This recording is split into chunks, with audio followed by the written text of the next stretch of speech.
Ja. Okay, enter the Orgelstraat. At the end you will reach the entrance of the Boerla-schouwburg. Ja, wij kunnen langs links en langs rechts gaan. Dan kom je ook uit op de Don Rashid will be waiting for you. As you know, my name is Don Rashid, and aka Killer Laugh, as you already know. So I kill my victim with my laugh. But today, I'm gonna talk a little bit about this beautiful building. But first, so the Boerla Schouwburg is built in the neoclassical style with approximately 900 seats. It was built by the famous city architect Pierre Boerla. When it was built, it was delayed by the Belgian Revolution in the 18th century, but at the end of the 19th century, it was finally complete, and they gave the name Théâtre Royal Français. But afterwards, they were planning to destroy this beautiful building, but it was saved by the former mayor of Antwerp and some young artists. Then, when they saved it, they gave the name Boerla Schouwburg. Now, something that the Boerla Schouwburg has, which is rather exclusive, is the foyer, which is upstairs. Now, if you may follow me, I will show you where it is. To ask everybody to keep quiet, and because there are some people enjoying their hot coffee, I don't want to disturb them. Now, please follow me.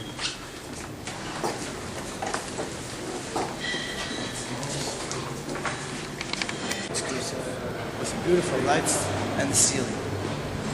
Now, foyer is actually a loan word which means in French, fire. Now, what is the purpose of this beautiful space?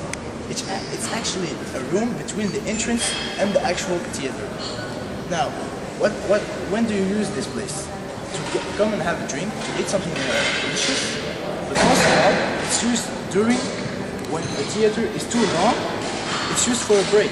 People come here for 10 minutes to have their drink and go back and see the theater. It's also used to meet the actual actors who are playing in the theater. As you can see, it can also be used as a private party or a birthday party or even walking dinners. Now, those famous paintings over there is why actually so much people come here. Why? Because there are also a lot of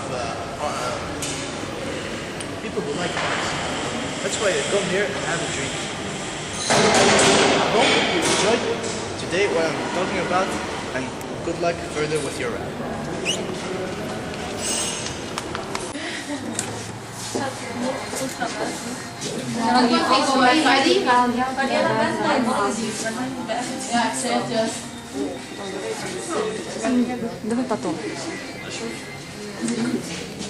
Was part of the operation. You have to go as soon as you can to the green place or green path. There is someone waiting for you. Read your instructions. If you pass muscular duty, watch out and be alert. Alright. Okay. If you walk further, you will find this sign. Yeah. So we need to go that way. Okay. We call it the Jesuit church. And the Jesuit comes from a Christian order, you know. And as you can see, the drawings on the church are made by a very famous person. What do you think if you think about Zachariah? He was telling a story about one man. Right, correct.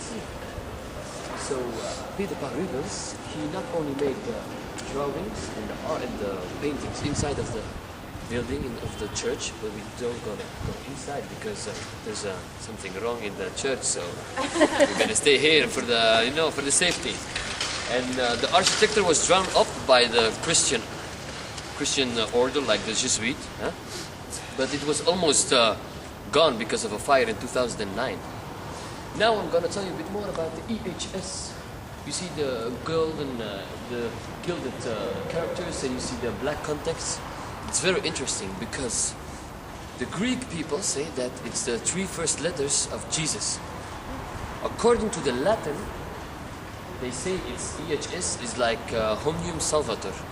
Omnium Salvator means that Jesus told that he's the rescuer of all the people. That's the translation according to the Latin people. And that's a bit small information about the building. And you see the angels, they also were drawn up by Peter Paul Rubens. And now what he's standing now with, he got the Conscience plan. And if you look at that side, this guy there, called Hendrik Conscience. And he was one of the most famous writers in Belgium and Flanders. And he was writing so good in French that the Flemish people asked to write in Dutch, in Flemish. And because he wrote it in Flemish, he became more famous, and he sold a lot of books, and a lot of people can read them, see the books in the library, in this library, one of the most and oldest libraries in Antwerp city. So, I hope you enjoyed a bit my information. You just go backwards to the place where you came, and there is a surprise waiting for you. Okay. Okay, thank you. I have a tricky question for you. Ask Don me. Adelon. Why can't we go inside? Because we wanted to go inside, but there was decided from the teachers that we couldn't go inside because there was no time. And if I'm inside and the group comes and they see nobody, they think like there is nobody, and they go back and they don't have information about the church. So that's What why. happened? You fire. The church, and I told it was a fire in 2009. Yeah. So if you want problems with me, I shoot you, miss. So what's the problem? He was the Antwerp version of the boogeyman. I'm going to tell you now a little story about the Lange Wapper. The Lange Wapper, yes. On a beautiful summer evening on a square, there were a lot of children.